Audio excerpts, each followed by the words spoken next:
다니엘 세일의 특별 새벽 기도회 네 번째 날입니다. 우리 앞뒤자분들과 이렇게 사랑의 교제를 나누겠습니다. 기도하며 삽시다. 기도해야 삽니다. 기도하며 삽시다. 기도해야 됩니다. 다니엘 세일의 특별 새벽 기도회가 시작되었고 벌써 네 번째 날입니다.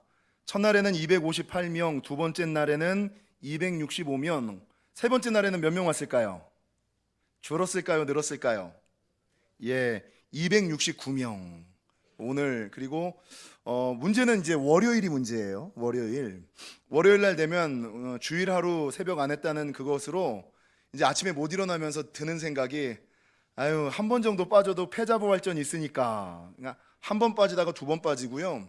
한 번 빠지면 사단이 장난을 쳐서 문제와 사건을 만들어요. 문제와 사건을 만들어서 아프게 하고 뭐 일이 생기게 만들고 출장 가야 되고 그러다 보면 이제 완주하지 못하게 되는 거예요. 그래서 월요일이 가장 중요한 고비, 토요일 날은 또 알람을 못 맞히는 위험이 좀 있고, 바라는 것은 여러분 2020년 먼저 시간과 장소를 구별하여 기도하며 나아갈 때에 하나님께서 2020년 우리 영지교회에게 주셨던 약속의 말씀, 축복의 말씀, 여전히 부흥하는 은혜, 꾸준히 성장하는 축복, 끝까지 계속되는 역사가 저와 여러분과 가정과 생업 위에 함께 하시기를 주님의 이름으로 간절히 축원합니다. 다니엘 세일의 특별 새벽 기도를 왜 하는가? 이게 성경에 근원이 있는가? 다니엘서 10장에 보면 다니엘이 기도 중에 내 인생 가운데 큰 전쟁이 날 것이라는 예언을 듣습니다. 근데 그 큰 예언, 내 인생에 큰 전쟁이 날 것이다라는 얘기를 듣고 가만히 있는 것이 아니라 이 다니엘은 두려워서 작정하고 구별하여 새 일에, 한 일에가 7일 아닙니까? 그러니까 37에 21, 21일을 기도하였더니 하나님께서 다니엘서 10장 12절에 어떤 은혜와 축복을 주시느냐? 하나님께서 응답하시고 축복하셨다. 하나님이 응답하시고 축복하는 역사가 있었다. 그래서 여러분 인생의 큰 문제 앞에서 먼저 하나님께 예배하고 기도함으로 말미암아 내 인생의 큰 문제를 피해갈 뿐만 아니라 6월절의 은혜, 고센의 축복.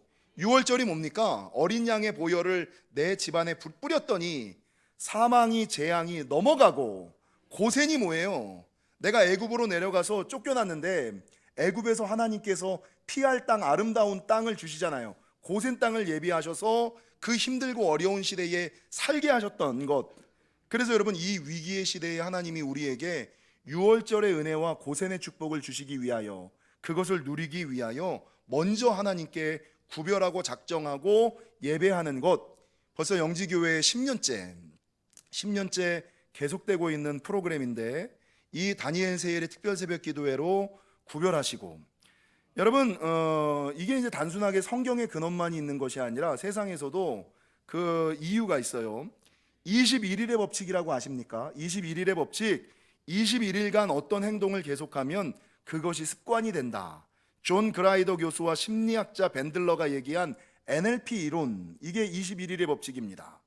여러분 공군 조종사가 공군 그 비행기를 조종하다가 위기의 순간에 이 위기의 순간을 직감하고 이 탈출 버튼을 눌러서 탈출할 수 있는 거, 이거를 여러분 몇 번 연습했을 때에 가장 성공률이 높았느냐?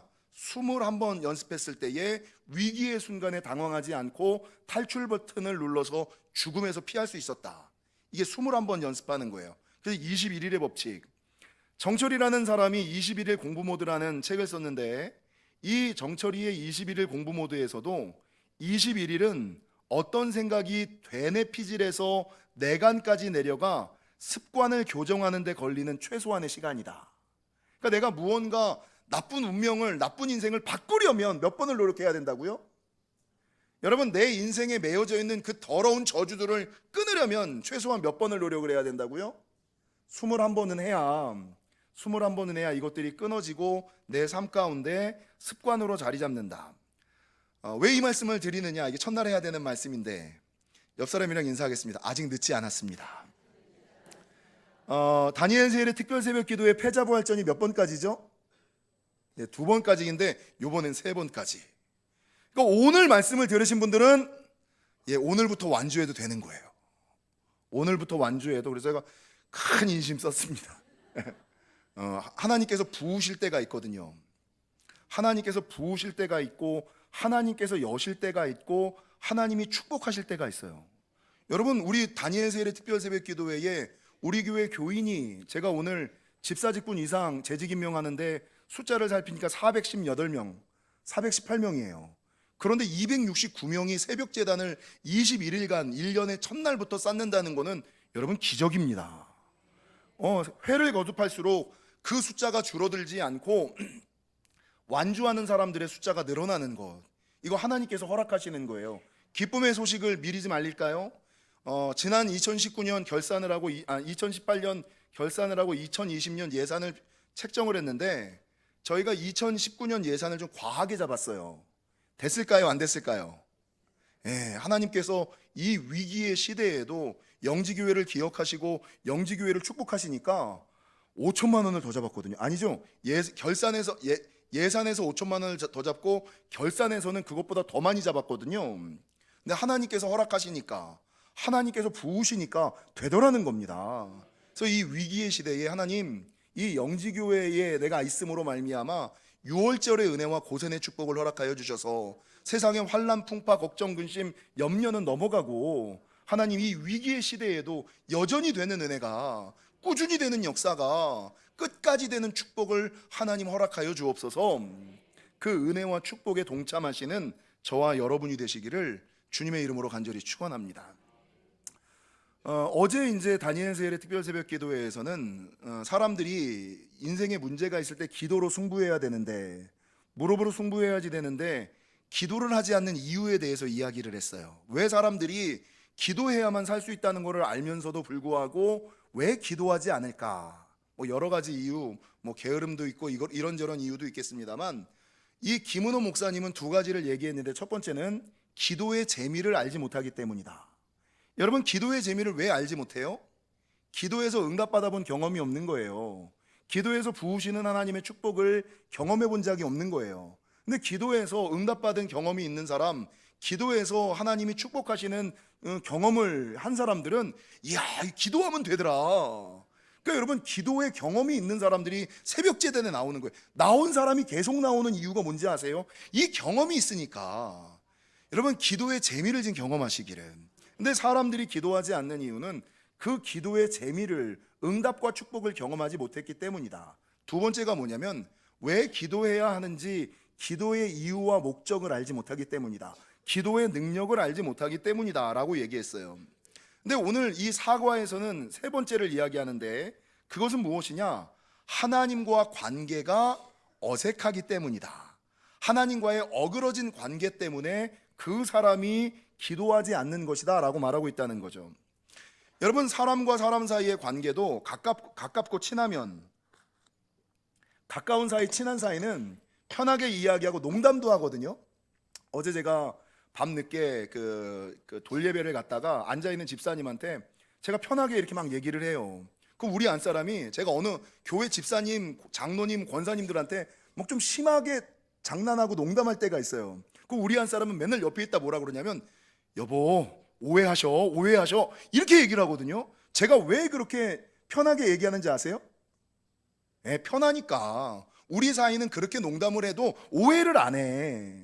그래서 여러분, 제가 농담하는 사람들은, 아, 목사님이 편하게 느끼시는구나, 이렇게 여러분, 관계가 가까우면 편하게 얘기하는 거예요.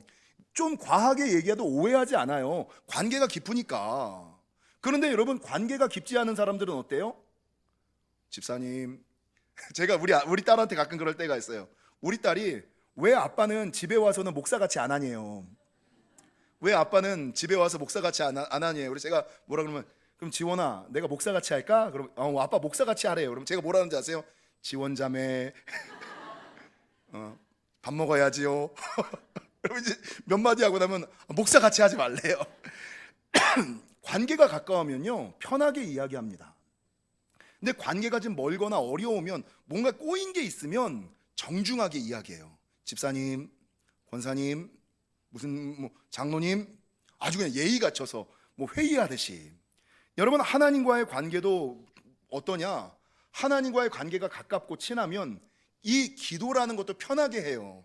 뭐 어떤 사람들은 목사님 기도의 형식을 몰라요. 어떻게 기도해야 되는지를 몰라요. 이게 왜 그럴까요? 하나님을 친밀하게 못 느끼는 거예요. 하나님을 가깝게 못 느끼는 거예요. 우리 같은 사람들은 하나님이랑 그냥 편하게 시도 때도 없이 항상 기도하거든요. 대화하거든요. 이게 뭡니까?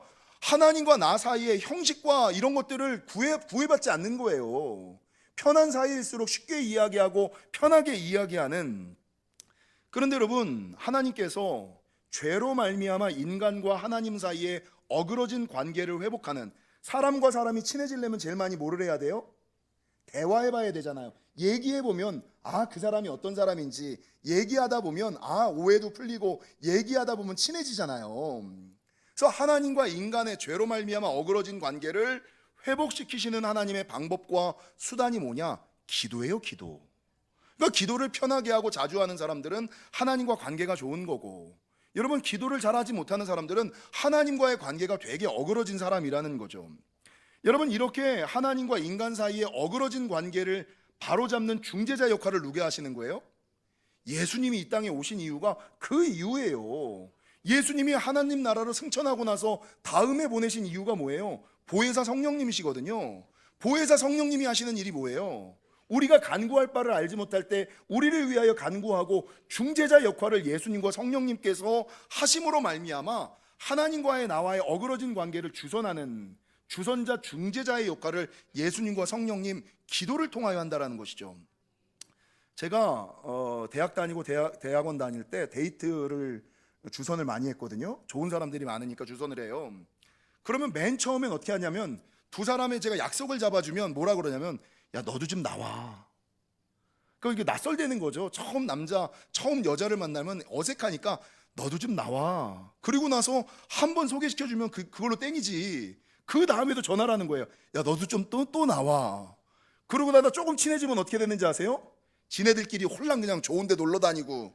그러니까 여러분, 맨 처음에는 중재자가 필요한 거예요. 근데 사랑이 깊어지면 어떻게 돼요? 영범이 너 왜 웃냐? 사랑이 깊어지면 누가 중간에 끼는 게 싫은 거야. 그냥 그 사람과 둘만 있고 싶어지는 거예요. 하나님과 인간의 관계도 그런 거예요. 여러분, 맨 처음에 성령님이, 예수님이, 목회자가 그 중재자 역할, 중간자 역할을 하다가 어느 순간인가 가까워지면 하나님과 나와만 있고 싶어지는 거예요. 그래서 사람들 앞에서 대중이 기도하다가 골방으로 들어가서 혼자 기도하는 거, 이게 기도의 엄청난 차이거든요. 그러니까 새벽 기도에서 공중 기도하다가 나도 모르게 어느 순간인가 골방에 들어가서 나만의 시간에 혼자 기도하는 시간과 장소가 있는 사람들, 이 사람들은 기도의 업그레이드가 엄청나서 이미 그 어떤 중재자 없이 하나님과 친교하고 교제하는 단계로 넘어간 사람들이라는 거예요. 여러분, 제가 재밌는 얘기 하나 해드릴게요. 이거 녹화가 되나 모르겠는데, 저희가 섬기는 몽골의 김규진 선교사님, 지금은 딴 사모님이랑 결혼했는데 이분이 노총각이었어요. 이분이 노총각이었을 때 제가 데이트 주선을 했거든요. 근데 이분도 맨 처음에 어색한 거예요. 그래가지고, 도하나 네가 나와서 처음에는 어떻게 좀 해줘. 그리고 사당동 커피숍에서 셋이 딱 만났어요. 선교사님, 그 신앙 좋은 자매님, 제가 가운데 딱 껴가지고 제가 장난치느냐고 그 많은 사당동 커피숍에서 사람들 많아서 주기도문 하심으로 맞선을 시작하겠습니다. 그러니까 이 사람들이 갑자기 고개를 푹 숙이더니 하늘에 계시더니 아버지. 진짜 순수하신 분들인 거예요. 난 농담으로 했는데 얼마나 순진하고 순수하시든지 고개를 푹 숙이더니 손을 보고 하늘에 계시더니 아버지요, 이름이 거룩해. 근데 깨졌어요. 몽골 선교사님 지금 딴 분이랑 더 좋은 분이랑 살고 계세요. 어찌됐건 기도는 하나님과 사람 사이의 관계를 회복하기 위한 하나님의 방법이자 수단이며, 예수님과 성령님은 하나님과 우리 사이의 관계를 중재하시는 분이다. 여러분, 그래서 성경은 우리가 기도하면 신앙의 초기에는 하나님을 두려운 분으로 느껴져요. 공의의 하나님, 심판의 하나님, 구약의 하나님으로 느껴져요. 근데 기도를 깊이 하다 보면 성경에 뭐라고 있냐면, 하나님이 두려움의 영, 무서움의 영을 주지 아니하시고 양자의 영을 주신다. 양자의 영은 뭐예요? 아들의 영을 주시는 거거든요. 그래서 어느 순간인가 예수 처음 믿을 때는 하나님이 너무 무섭고 두려워. 근데 어느 순간인가 기도를 많이 하다 보면 하나님과의 관계가 너무 좋아져서 아버지를 넘어서 아빠, 하나님을 아바라고 느끼는, 아람어로 아바가 아빠라는 뜻이거든요. 하나님을 아버지로 느끼는, 아빠로 느끼는 이 친밀한 관계로 들어가게 된다는 것입니다. 제가 맨 처음에 하나님을 만난 것이 이사야 1장 구약의 하나님, 심판의 하나님, 공의의 하나님이었어요. 근데 어느 날 제가 대학원 다닐 때 예수전도단 화요집회를 갔는데 맨 뒷자리에서 어떤 청년이 기도를 하는데 아빠 아빠 이러면서 기도하더라고요. 하나님한테. 내가 기분이 나빠가지고 무슨 쟤는 하나님을 아빠 아빠라고 부르면서 기도해? 지가 뭐 하나님이랑 친하면 얼마나 친하다고 그랬어요. 근데 요즘에 제가 금요성령 집회할 때 방언하는 거 보신 분들 계세요? 제가 하나님을 뭐라고 부르면서 기도해요? 제가 아바 기도를 하잖아요. 아바 아바 아바 아바 아바 아바. 이게 무슨 말이에요? 하나님을 아버지 아버지 아버지 아빠 아빠 아빠 이렇게 부르는 말이에요. 하나님을 아주 친밀하게 느껴서 이제는 뭐 가끔은 제가 하나님께 좀 버릇없게 굴 정도로, 그래도 하나님께서 그 정도는 이뻐해 주시는, 그 정도는 그냥 눈 감아 주실 정도의 관계는 되어 있다라는 것이죠. 사랑하는 성도 여러분, 오늘 김은호 목사님은 개인 일화를 통해서 기도의 예화를, 하나 아주 중요한 기도의 예화를 한 가지 얘기하고 있어요. 김은호 목사님의 딸이 미국에서 공부를 하는데 하루는 엄마 아빠가 너무 보고 싶은 거예요. 미국에서 한국 오기가 얼마나 어렵습니까? 돈도 많이 들고. 근데 너무나 한국이 들어오고 싶다 그래가지고 김은호 목사님이 티켓을 하나 끊어줬다는 거죠. 근데 문제는 이 딸이 비행기 공항에 너무 늦게 나와서 이 비행기 놓쳐버린 거예요. 그럼 어떻게 됩니까? 이 문제잖아요. 근데 이 딸에게서 전화가 왔대. 아빠, 나 공항에 왔는데 비행기를 놓쳤어. 근데 다음 비행기가 1시간 후에 있어. 근데 지금 좌석이 없대. 대기 상태야. 아빠 기도해줘. 김은호 목사님이랑 사모님이 어떻게 해요? 딸이 비행기를 못 탄다 그러니까 그냥 사모님은 골방으로 들어가고 목사님은 서재로 들어가서 기도했다는 거죠. 딸에게서 연락이 왔대. 아빠, 내가 대기 마지막이었는데 7시 비행기 타게 됐어. 오고 나더니 뭐라 그래요? 아빠, 나 타고 올 때 이코노미 탔는데 비즈니스적으로 업그레이드 해줬어. 그 얘기를 하더라는 거죠. 이 예화가 의미하는 바가 뭐예요? 여러분, 사람들이 기도를 하면서 신앙에 있어서 오해하고 착각하는 게 있어요. 자기가 어떤 실수를 하거나 잘못된 삶을 살아갈 때 내가 이거 하나님한테 말하면 혼나지 않을까? 이럴 때가 있으니까 내가 이 딸내미가 아빠한테 전화를 만약에 안 했다면, 만약에 자기가 공항에 늦게 온 거 아니에요. 네가 늦게 와서 비행기를 놓친 거 아니야. 아빠가 혼낼 거가 두려워서 아버지한테 전화를 안 했다면 7시 비행기를 타지도 못했을 거고 비즈니스를 경험하지도 못했을 거예요. 근데 이 딸의 마음에는 내가 그 얘기를 해도 아빠는 나를 혼내지 않고 나를 위해서 기도해주고 이 문제를 해결할 길을 열어주실 거야 라는 믿음이 더 컸던 거예요. 그러니까 혼날 거보다도 그 길을 해결해줄 그 아빠를 기대하면서 아버지한테 전화를 들었을 때 아버지가 기도하였고 아버지가 기도하였더니 그 문제가 풀리는 역사가 있었다. 여러분, 가끔 자녀들이 착각하는 게 있어요. 그러니까 부모가 무서워서 내가 이런 얘기를 고백하면 아빠가 혼낼까봐, 엄마가 혼낼까봐 애들이 두려워가지고 꼭 해야 되는 일들을, 꼭 해야 되는 말들을 못할 때가 있어요. 그런데 제가 우리 딸한테 맨날 하는 말, 관계가 잘 형성되면 야, 엄마 아빠한테 혼날 거 걱정하지 말고 네가 더 중요해. 네가 더 중요해. 그러니까 혼날 거 걱정하지 말고 무조건 말해야지 돼. 여러분, 사람들이, 성도들이 기도할 때 내가 지금 교회 생활도 열심히 하지 않고 뭐 하나님을 위해서 뭐 봉사도 하지 않고 충성도 하지 않은데 내가 하나님께 기도하면 하나님이 들어주실까? 에이, 하나님은 내 기도 안 들어주실 거야. 에이, 무슨 나 같은 사람의 기도까지 들어주실까? 목사님의 기도나 들어주지 나 같은 사람의 기도는 안 들어주실 거야. 그런 생각에 기도를 놔버리는 사람들이 있다는 거죠. 여러분, 이런 그 사람이 가지고 있는 나 같은 사람의 기도도 들으실까? 이거는 제가 조금 과하게 말하면 어줍지 않은 죄의식과 죄책감이에요. 우리 하나님에 대한 자기 의식 안에서의 이해예요. 우리 하나님은 그런 하나님 아니에요. 잘못했다고 대화하는 게 더 중요해요. 제가 우리 딸한테 맨날 야, 너 혼나게, 네가 더 중요해. 나는 그냥 잠깐 마음 아프고 마는 거야. 내가 잔소리하는 거는 그냥 투정하는 거야. 그게 뭐가 중요해? 네가 더 중요하지. 너와 나와의 관계가 더 중요하지. 여러분, 자기는 좀 양심적이라고, 자기는 깨어있다라고 생각하는 사람들이 착각하는 영적인 착각이 뭐예요? 나 같은 사람의 기도를 들어주실까? 나 같은 사람의 기도는 안 들어주실 거야. 내가 기도하면 안 들어주실 거야. 이게 여러분 사람들이 가지고 있는 착각 중에 착각, 사단이 심어주는 생각이라는 겁니다. 여러분, 하나님은 반드시 응답하시고 하나님은 반드시 역사하심을 기억하시고, 문제가 있더라도 하나님께 기도하세요.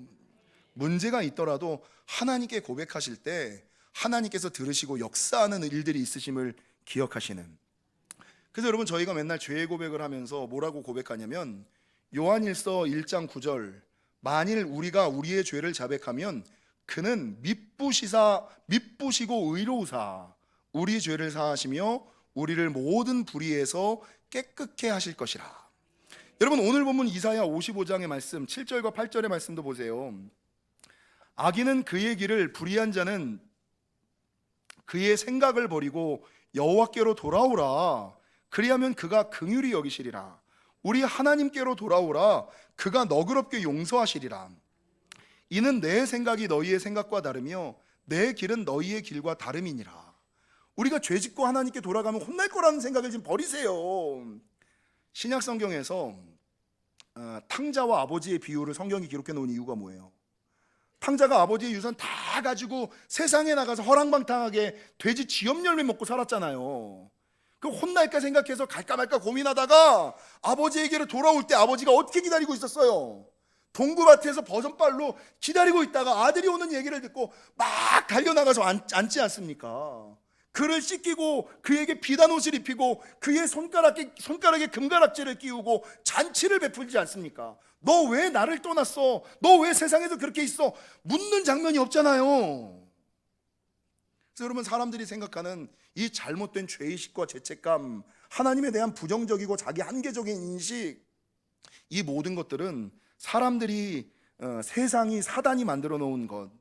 오늘 본문에서 주님은 뭐라고 얘기하냐면, 너희가 어찌하여 양식이 아닌 것을 위하여 은을 달아주며 배부르게 하지 못할 것을 위하여 수고하느냐? 너희는 귀를 기울이고 내게로 나와 들으라. 아무것도 요구하지 않으세요. 그냥 오기만 해. 와서 듣기만 해. 그러면 뭐라고 성경하냐? 그리하면 너희 영혼이 살리라. 하나님이 우리의 영혼과 인생을 살려주시는 유일한 조건은 뭐예요? 그냥 와서 듣기만 하면 되는 거예요. 와서 듣기만 하면 하나님이 살려주시는 거예요. 마르다와 마리아의 예도 마찬가지죠. 여러분, 마르다는요, 예수님을 위하여 뭔가를 대단한 걸 막 해주려고 그랬어요. 맛있는 음식 해드리고 싶고 뭐 좋은 거 해드리고 싶었어. 근데 마리아는 예수님 무릎에 그냥 이렇게 예수님 무릎 기대고 예수님을 이렇게 쳐다만 보고 있었어요. 예수님이 누굴 더 좋아하셨어요? 어느 편이 좋다 그러셨어요?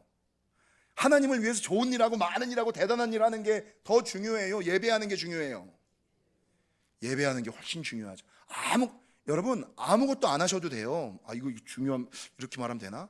여러분, 예배가 안 된다면 하나님 앞에 나와서 그냥 예수님 무릎 발치해서 예수님 얼굴 바라보며 그냥 얘기 듣는 거, 이게 제일 중요해요. 이게 되면 나머지가 다 돼요. 근데 이게 안 되면 나머지는 아무 의미가 없어요. 그래서 예배가 중요하다고 이야기하는 이유가 여기에 있는 거예요. 여러분, 아모스 5장 4절과 6절에 뭐라 그러는지 아세요? 너희는 나를 찾으라. 그리하면 살리라. 너희는 여호와를 찾으라. 그리하면 살리라. 너희는 귀를 기울이고 내게로 나와 들으라. 그리하면 너희의 영혼이 살리라.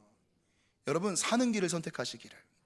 살기 위해서 뭐 특별한 거, 대단한 거 하려고 하지 마시고, 우리 하나님은 다니엘서의 특별 새벽 기도에 첫날 얘기한 것처럼 기도할 때, 예배할 때 들으시고 응답하시고 역사하시고 축복하시는 하나님이심을 기억하시고, 우리 앞뒤 좌우분들과 이렇게 인사하겠습니다. 기도만이 정답입니다. 기도만이 해답입니다. 바라는 것은 죄의식과 죄책감, 부정적인 인식과 양심을 버리고 하나님께 나아가 기도하시고 예배하시는, 그래서 2020년 승리하시는 저와 여러분이 되시기를 주님의 이름으로 간절히 축원합니다.